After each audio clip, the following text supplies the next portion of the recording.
dans un chapitre qui est un chapitre dédié au MOOC. Donc nous sommes très heureux d'accueillir Madame Catherine Mongenet, qui est directrice du GIP Fun MOOC. Nous avons eu l'occasion de parler du GIP Fun MOOC. Et Monsieur Dominique Boulier, qui est directeur du Social Media Lab de l'École Polytechnique de Lausanne, qui a été un des inspirateurs de notre rapport de l'inspection générale. Donc l'un comme l'autre d'ailleurs. Et nous vous remercions de votre engagement. Bonjour à tous.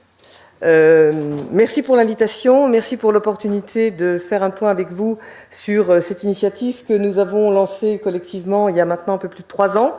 Et donc je voudrais vous dire un petit peu où on en est et faire un petit point de focus évidemment sur les activités à l'international que nous avons. Très vite, vous le savez, c'est un projet qui a été initié sous l'égide de Geneviève Fioraso en 2013. Et comme le rappelait Marie-Françoise tout à l'heure, depuis septembre 2015, cette initiative qui a été démarrée un peu comme une start-up au sein de notre ministère est devenue un groupement d'intérêt public qui s'appelle donc Fun MOOC. Ce groupement d'intérêt public comprend aujourd'hui 29 membres. Une bonne partie de ces membres sont des communautés d'universités et d'établissements, ce qui explique que derrière ces 29 membres se cachent quasiment 200 établissements d'enseignement supérieur français.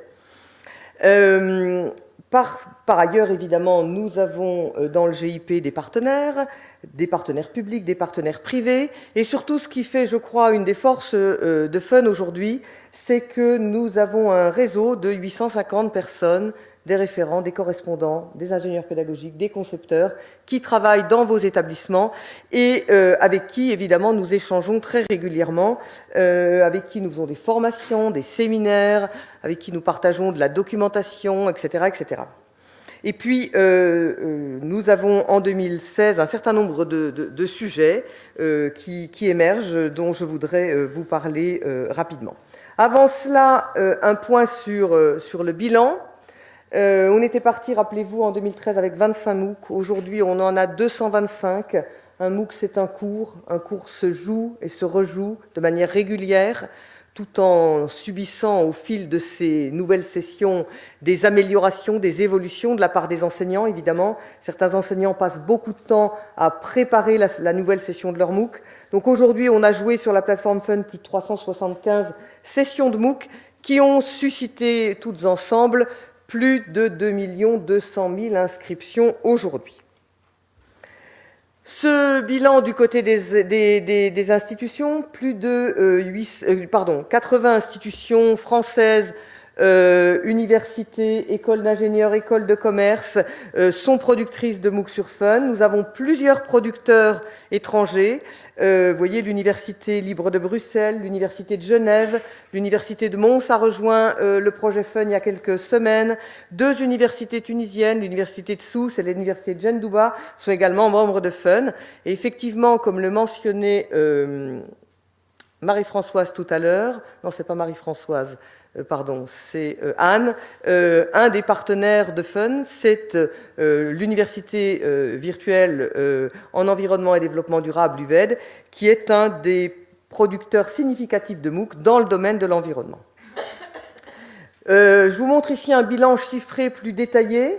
Je ne vais pas revenir sur les profils et sur les niveaux d'études, vous avez déjà sans doute vu ça. Je veux vraiment pointer du doigt, parce qu'on est ici aujourd'hui pour parler du développement international des contenus en ligne.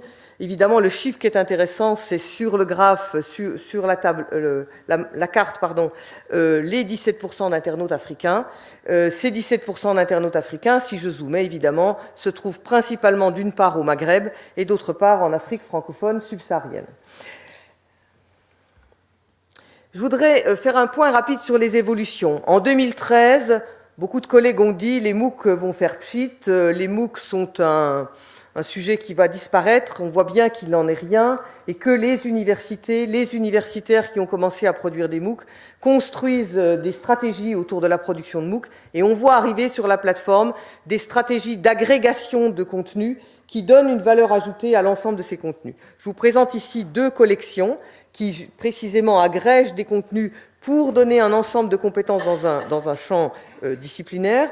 La première, Enseigner et former avec le numérique, qui est pilotée par le NSK Champ, évidemment, est une collection importante.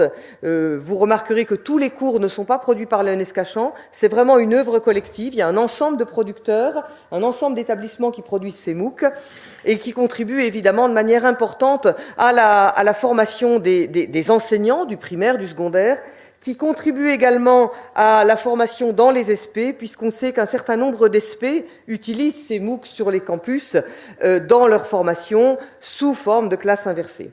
Le deuxième exemple, vous le connaissez encore mieux, c'est évidemment un exemple qui a été créé à l'égide de notre ministère, puisque l'ensemble des compétences du certificat informatique et Internet, dont Marie-Françoise parlait tout à l'heure, ont été mis sous forme de MOOC, et vous avez aujourd'hui une collection de 4 MOOC qui sont utilisés par tous ceux qui ont envie de les utiliser, mais dont on sait qu'ils sont utilisés par un certain nombre d'enseignants dans leurs enseignements. On sait même que depuis 2014, une école d'ingénieurs à Tunis utilise ces MOOC de manière intensive dans la formation de ses étudiants. La deuxième évolution, qui est un peu différente et qui est, je crois, encore plus significative, c'est la notion de parcours. Ce que les anglo-saxons appellent, en tout cas dans le monde des plateformes de MOOC, les series. Je vous présente ici les 2 premiers parcours qui sont vraiment identifiés comme tels sur Fun, mais si vous regardez, il y a davantage d'ensembles cohérents qui peuvent constituer des parcours. Le premier, c'est un parcours sur la fabrication numérique. 3 MOOC. Alors là, évidemment, la notion de parcours, c'est l'idée que le premier MOOC est un prérequis du second, qui est un prérequis du troisième. Donc on n'est pas dans une logique de collection où on prend un peu beaucoup de MOOC, on est vraiment dans cette logique de parcours progressif. Ces 3 MOOC permettent à tous ceux qui sont intéressés d'avoir toutes les compétences pour aller demain dans un Fab Lab pour produire un objet numérique. Ce qui est intéressant, c'est que sur ces MOOC-là, nous identifions, nous savons qu'il y a un certain nombre de Fab Labs en France, mais aussi en Afrique, qui utilisent ces cours pour créer des sessions de rencontres en présentiel dans leur Fab Lab, pour que les gens qui ont envie de travailler sur le MOOC puissent le faire ensemble, et puis une fois qu'ils sont dans le lieu, d'avoir accès au matériel pour non seulement faire une pratique d'apprentissage un peu théorique sur le cours, mais bien de pratiquer, manipuler dans le Fab Lab. Le deuxième de ces parcours est un parcours qui a été proposé par l'université Jean Moulin de Lyon 3 sur les processus métiers. Le premier MOOC, on apprend à cartographier les processus métiers. Dans le second MOOC, on apprend à les piloter.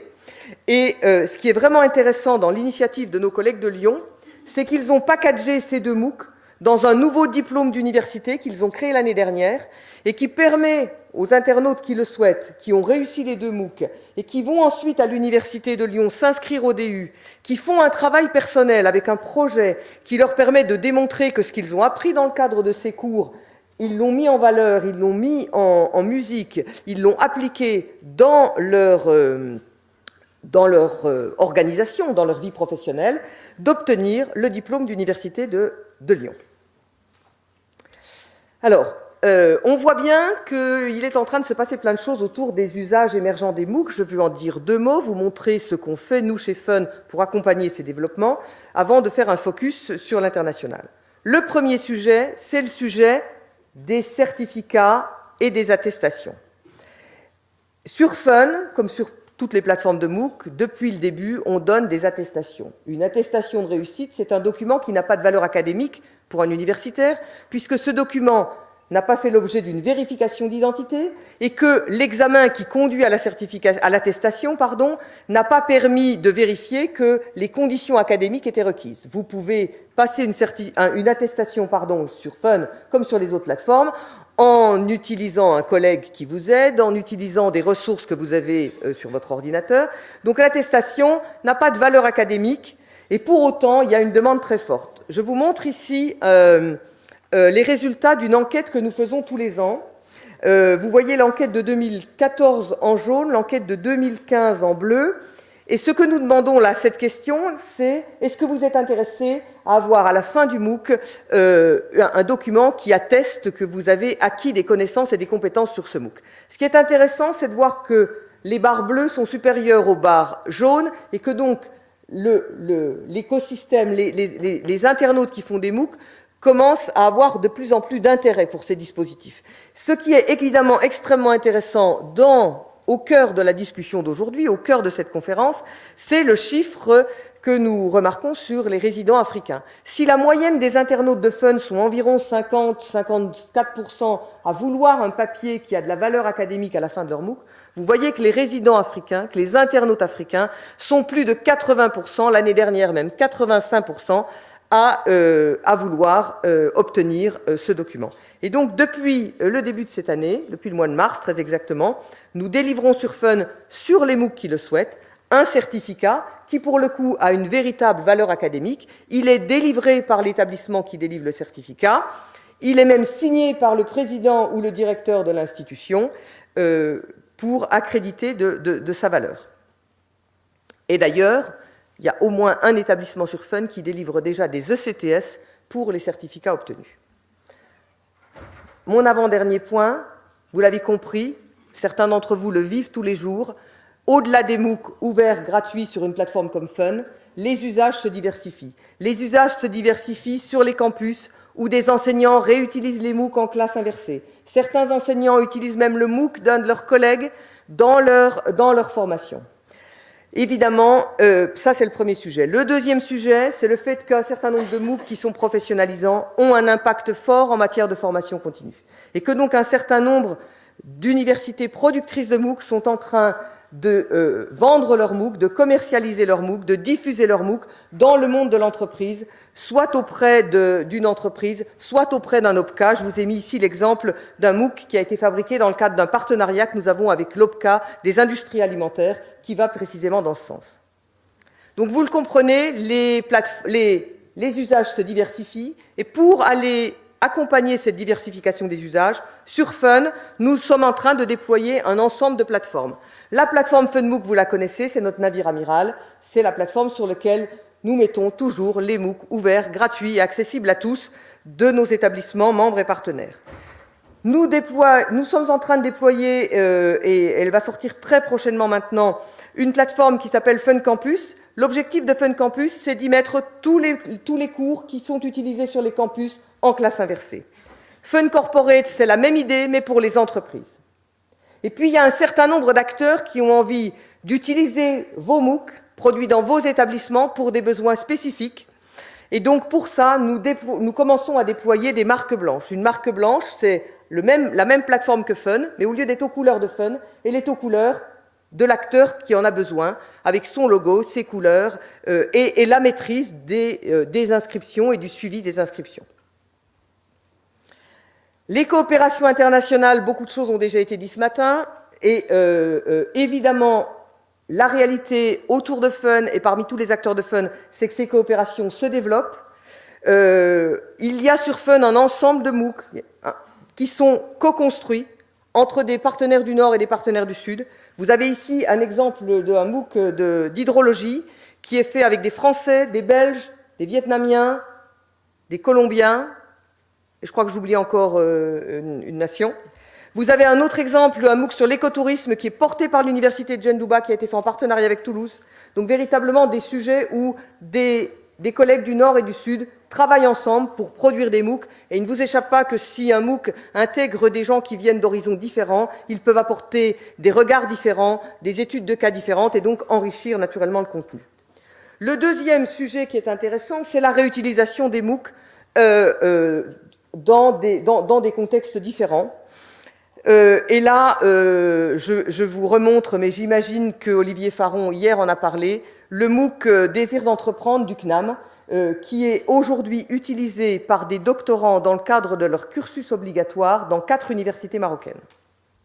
Et enfin, Fun, en tant que groupement d'intérêt public, développe des collaborations à l'international. Et peut-être avez-vous suivi, nous avons signé avec le ministère de l'Enseignement supérieur du Maroc au mois de juillet, en partenariat avec l'ambassade de France, une convention. Et cette convention prévoit que nous allons mettre à disposition des universités marocaines une plateforme dédiée sous forme de marque blanche. Le nom de code de cette plateforme aujourd'hui est Maroc Université Numérique. Je ne sais pas si ça sera le nom final. En tout cas, c'est un projet qui est en cours et nous allons former les équipes marocaines la semaine prochaine.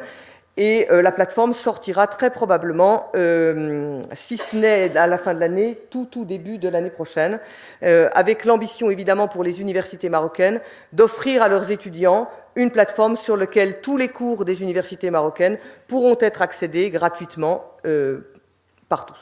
Voilà, merci. Merci beaucoup. On ouvrira les questions de la salle après la présentation de Dominique Boulier. Est-ce qu'on aura peut-être une ou deux questions malgré tout sur un sujet quand même important, les MOOC. Dominique Boulier, c'est le PFL de Lausanne, hein, qui va nous faire une présentation de sa lecture actuelle, peut-être critique de certains aspects des MOOC, peut-être très laudatif, je ne sais pas. Et voyons un peu comment un regard expérimenté en matière d'enseignement numérique à distance peut jeter un œil, une analyse approfondie de ce phénomène extraordinaire des MOOC. Merci. Merci Albert-Claude. Bonjour à tous. Je suis récemment à l'EPFL, donc je n'ai pas porté la parole à l'EPFL, évidemment. J'étais à Compiègne, mais j'étais aussi à Sciences Po plus récemment dans cette aventure des MOOC. Et donc je voudrais juste resituer quelques éléments de généalogie, précisément, qui ont déjà été faits d'ailleurs par une interlocutrice précédemment. Mais il est absolument, et c'est à mon avis assez important pour comprendre où l'on va. Et je dirais qu'il y a, en quelque sorte, moi j'ai l'habitude de résumer ça en 3 âges de la e-éducation, si l'on veut, à condition qu'on ne comprenne pas les âges comme des âges qui poussent l'autre dehors, c'est-à-dire ce sont des âges qui cohabitent, évidemment. Alors, un élément qui n'a pas été mentionné dans les présentations que j'ai vues ce matin, c'était d'une certaine façon ce qu'on appelle les LMS, les Learning Management Systems. Et puis Albert-Claude était aussi dans cette aventure-là, à la fin des années 90.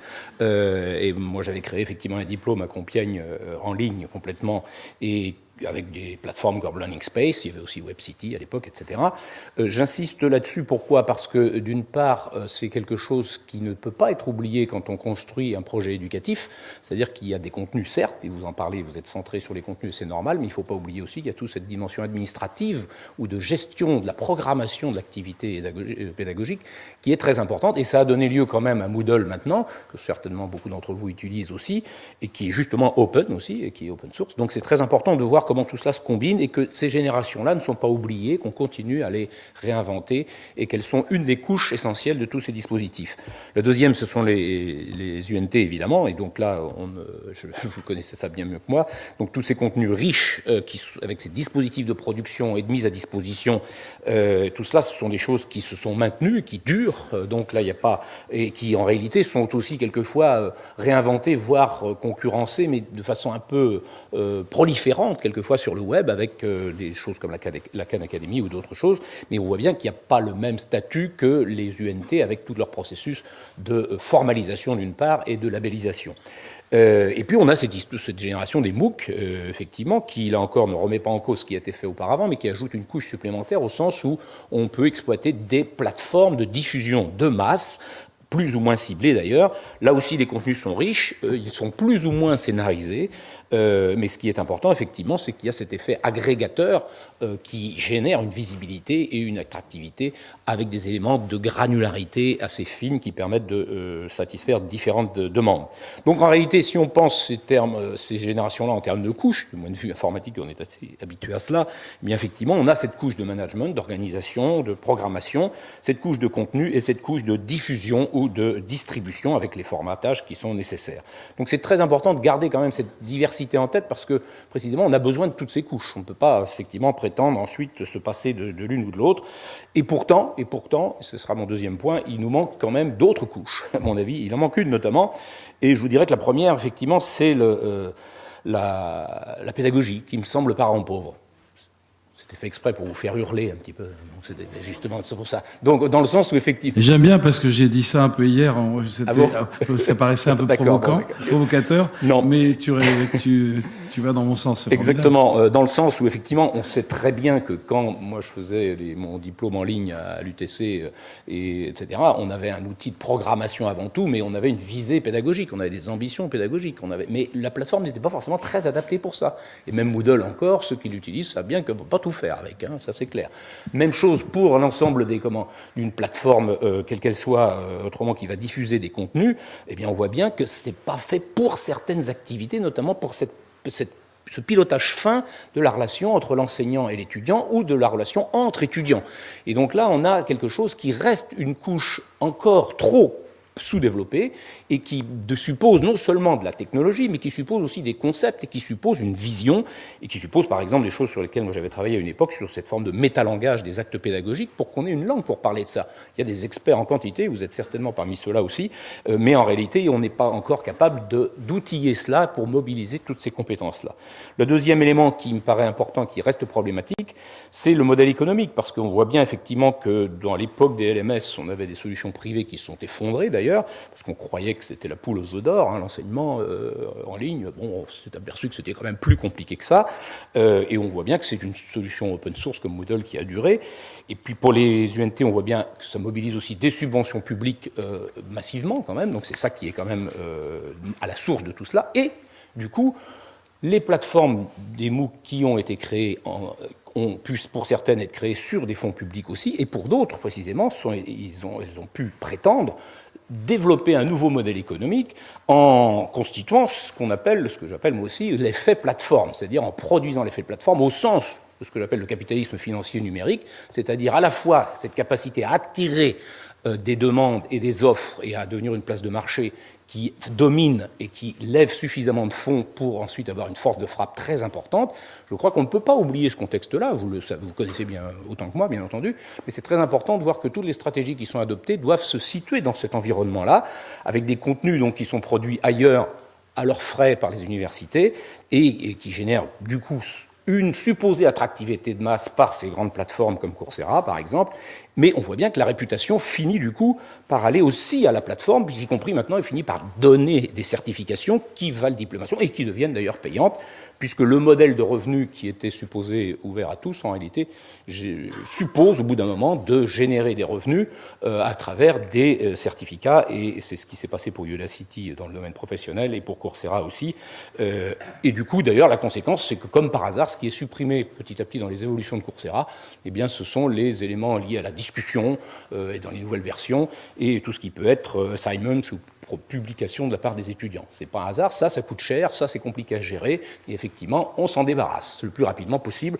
Et alors, il faut bien voir que, paradoxalement, ça peut quand même continuer à marcher dans ce modèle-là, parce qu'en réalité, on a toujours, un effet de levier du point de vue des investisseurs, qui fait qu'on peut, comme on agrège beaucoup de contenu et qu'on agrège beaucoup d'étudiants, enfin de clients, si on veut, d'une certaine façon, on continue à attirer des investissements et on gagne une puissance financière qui vous permet, on le connaît dans d'autres domaines, dans les autres plateformes, de faire table rase de tout votre environnement et de construire ces oligopoles qui sont présents un peu partout.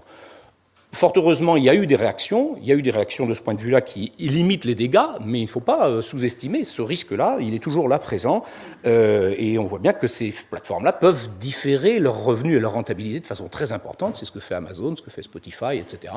C'est pas grave, on attend, mais en attendant, 20 ans après ou 10 ans après, on a déjà commencé à écraser toute la diversité. Donc l'intérêt, c'est de devenir incontournable et de dicter sa loi, ce qui est d'ailleurs le cas pour les universités qui se sont engagées dans ces domaines-là. Alors j'en parle d'autant mieux que Sciences Po l'a fait, d'aller sur Coursera.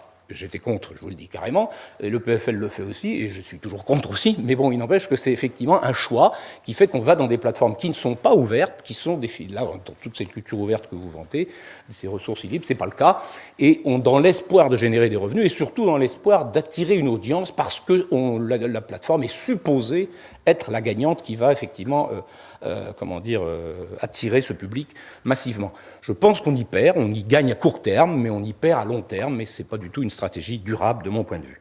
Alors comment est-ce qu'on peut garantir ce pluralisme et comment on peut du coup garantir la différence, parce que c'est ça qui est en jeu dans cette affaire-là, différence culturelle, différence de modèle pédagogique, différence de type de business model, même d'une certaine façon, de modèle d'affaires. Moi, je pense plutôt différence que compétitivité. Vous savez, ça me donne des boutons un peu ce terme qu'on trouve partout. Parce que compétitivité, on voit bien que ça aboutit à quoi? Ça aboutit à du suivisme, de l'imitation, et en réalité à courir derrière ceux qui ont déjà gagné, donc on n'a pas grand chance de faire quelque chose de plus. En revanche, si vous pensez en différence, il y a encore de la compétition, bien entendu, mais c'est de la différence au sens où on s'appuie sur ses propres qualités, sur ses spécificités, et on les valorise. C'est peut-être parce que je suis linguiste de formation que je me souvenais de Saussure quand il disait effectivement la valeur d'un élément, c'est d'être ce que les autres ne sont pas, vous voyez, définition structurale fondamentalement. Eh bien, c'est la même chose, là. C'est-à-dire que vous ne créerez pas de valeur en copiant les modèles des autres, c'est tout, c'est clair. Et c'est ce qui m'a été, ce qui m'a fait être un peu, tiède, c'est le moins qu'on puisse dire, vis-à-vis des MOOC, au sens où justement on reproduisait des choses qui existaient ailleurs. Cela dit, quand une puissance publique se met en route et génère effectivement ces plateformes et ces opportunités pour embarquer tous des décideurs comme des pédagogues dans ce mouvement-là, je trouve ça positif parce qu'au moins on commence à s'intéresser à cette dimension de production de contenu en l'étend. Donc ça, cette affaire-là, ce levier a été très important. La question est posée désormais, c'est de dire comment est-ce qu'on passe précisément à une troisième ou une quatrième génération, si on veut, ou cette nouvelle couche. Et je terminerai là-dessus en disant que l'élément clé pour moi, il ne suffit pas que ce soit libre, j'allais dire, il faut, parce que précisément, c'est une qualité incontournable, mais il faut aussi que ce soit coopératif. Donc coopératif au sens aussi distribué. Vous voyez que l'enjeu dans lequel nous sommes actuellement, c'est que l'Internet a été conçu comme un dispositif, un réseau distribué. Les plateformes sont actuellement en train de le tuer. Le modèle distribué, il faut bien le dire, à tout point de vue, du point de vue topologique, commercial ou sécurité y compris. Donc de ce point de vue, c'est quand même très important. Donc maintenir l'esprit de la coopération, maintenir l'esprit de la distribution et de la coproduction, c'est un point élémentaire. Et je vous en avais déjà donné des exemples ce matin, c'est très bien. Donc je prendrai deux dimensions de cette affaire-là. La première, c'est la dimension de la coopération entre les pays. On sait bien que la symétrie qui est vantée par des plateformes comme Coursera, effectivement, ce n'est pas bon. C'est-à-dire qu'au bout du compte, ça disqualifie les compétences des pays, ça achèche notamment les ressources des pays du Sud, notamment. Et donc, il y a des exemples qui sont possibles, qui existent au niveau d'un projet. Moi, j'ai suivi un projet dans le MOOC Espace Mondial de Bertrand Badi. Effectivement, on avait commencé à développer ce MOOC avec ce qui a été rappelé d'ailleurs dans le cadre de FUN pour l'hydrologie ou dans celui de l'UNT sur les religions. Eh bien, on voit bien qu'on peut faire travailler plusieurs profs ensemble, plusieurs équipes, et qui ont des points de vue. Et là, c'est très intéressant parce qu'on nous dit toujours, vous savez, et alors, spécialement dans l'école d'ingénieur où je suis maintenant, effectivement, on aurait tendance à dire, effectivement, vous savez, il n'y a qu'une façon d'enseigner Python, et puis voilà, bon, c'est tout. Donc c'est des savoirs en boîte, comme je disais, et puis boum, c'est bon, ça sort, c'est universel. Eh bien, c'est faux. Eh bien, c'est faux. Même ça, c'est faux. C'est-à-dire qu'il y a plusieurs pédagogies pour ça, et il y en a qui marchent, et il y en a qui ne marchent pas. Je peux vous dire, on peut les comparer, les résultats sur les MOOC, après, on voit ce qui marche et ce qui ne marche pas. Donc là, déjà, du point de vue pédagogique, il y a des points de vue, il y a des façons de faire différentes. Mais il y a aussi, intrinsèquement, même dans la matière, quelquefois, dans la matière enseignée, il y a de la diversité, il y a du pluralisme, et c'est cela qui fait la valeur même du dispositif pédagogique. Donc c'est pour cela qu'il faut l'intégrer, cette coopération, comme productrice non seulement de contenu, mais de réflexivité sur le contenu, et donc de capacité à passer d'un point de vue à l'autre et à se rendre compte, à produire cette distance-là, qui n'est pas l'universalisme abstrait que souvent la France a tendance à porter, mais je pense que la France est aussi très bien placée pour porter justement un universalisme de la discussion, des points de vue divers et de la capacité justement à circuler entre ces points de vue. Ça, c'est une vision qu'on peut tout à fait porter. Alors on voit bien que ça se traduit dans des stratégies internationales, pas au niveau de chaque MOOC, si vous voulez, mais au niveau de la stratégie internationale et des dispositifs. Et c'est ce que... alors là, par contre, je suis fasciné par ce que le PFL a fait de ce point de vue-là, avec l'Afrique. Là, il y a une cible, on identifie bien l'Afrique subsaharienne francophone, on ne se disperse pas, et on fait autre chose que seulement diffuser des contenus. On fait de la coopération avec les enseignants, on les fait venir, ils vont, etc. Et on fait de l'équipement technique, ce qui a été mentionné d'ailleurs dans certains des projets là, avec les UNT. Ça, c'est très important, c'est-à-dire qu'on va augmenter les ressources techniques pour que ça fonctionne, sinon ce n'est pas tout à fait possible. Et puis on invente même des dispositifs expérimentaux, avec des kits expérimentaux à 15 € là, qui permettent aux étudiants de faire en sciences expérimentales des choses chez eux, etc. Donc tout cela, c'est un engagement, disons, qui va au-delà de la simple diffusion, et ça c'est très important. Et puis dernier point, c'est la même chose pour la coopération entre étudiants. On sait bien que dans les MOOC, par exemple, les retours que l'on a, c'est toujours que ce que les étudiants retiennent, c'est les échanges entre eux. Ça, c'était génial, les discussions, etc. Et ça, c'est très important de se dire, on voit bien que les plateformes ne sont pas vraiment équipées pour ça, pour le moment. Elles ne font pas ça très bien. Et il y a du travail qui est en cours, justement, de ce point de vue. C'est ça l'intérêt d'être sur un module open source aussi, hein, même pour OpenEDX, par exemple, pour Fun. Donc ça, c'est très important. Mais au-delà du peer grading, au-delà du peer reviewing, nous, on avait fait ça avec le MOOC de Bruno Latour, dont je dirigeais la pédagogie, ben, effectivement, on inventait des façons de se corriger les uns les autres. À mon avis, ce qui est essentiel, c'est qu'on puisse installer, encapsuler, j'allais dire, dans le code, dans la plateforme, un modèle de pédagogie active où on devient contributeur quasiment par nécessité. Et pour ça, ce n'est pas n'importe quelle plateforme qui peut le faire. On a encore du chemin à faire, du travail à faire, de l'innovation à faire dans ce domaine-là. Et là, c'est un choix, c'est une orientation pédagogique, une orientation politique, et c'est une vision qu'il faut porter. Et du coup, ça peut être constitué, mais un ressort d'apprentissage collectif qui est autre que le quiz, quoi. Bon, c'est pas ça, vraiment, je déteste les quiz, donc je le dis carrément. Donc c'est pour ça que carrément, quand j'ai fait effectivement mon MOOC mobile, ben, l'intérêt c'était pas de faire des trucs mobiles et des petites vidéos courtes, on va dire, bah oui, mais pour récupérer l'attention qu'on a décomposée justement dans ces environnements-là, j'étais content de le faire.